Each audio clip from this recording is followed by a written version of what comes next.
വീട്ടിൽ അതിക്രമിച്ചു കയറി കത്തികാട്ടി വിദ്യാർത്ഥിനിയെ ബലാത്സംഗം ചെയ്ത കേസിലെ പ്രതിക്ക് 15 വർഷം കഠിന തടവ്.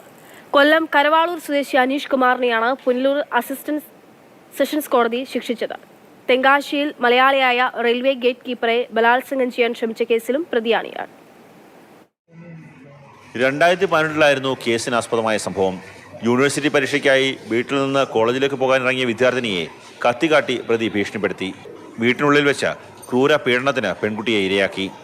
ഈ കേസിലാണ് അനീഷ് കുമാറിനെ പുനലൂർ കോടതി ശിക്ഷിച്ചത്.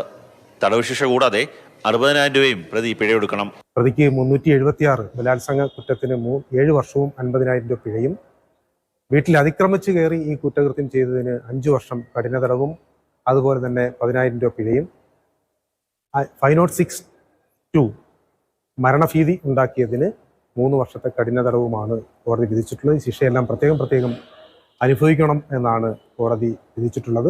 കുന്നിക്കോട് പോലീസ് സ്റ്റേഷൻ SI ആണ് കേസന്വേഷണം നടത്തി പ്രതിയെ നിയമത്തിനു മുന്നിൽ എത്തിച്ചത്. 27 രേഖകളും 16 സാക്ഷിമൊഴികളും കേസിൽ നിർണായകമായി. ഈ കേസിൽ ജാമ്യത്തിലിറങ്ങിയ പ്രതി തെങ്കാശിയിൽ റെയിൽവേ ഗേറ്റ് കീപ്പറെ ബലാത്സംഗം ചെയ്യാൻ ശ്രമിച്ചിരുന്നു. ഈ സംഭവവും പ്രോസിക്യൂഷൻ കോടതിയെ ധരിപ്പിച്ചു.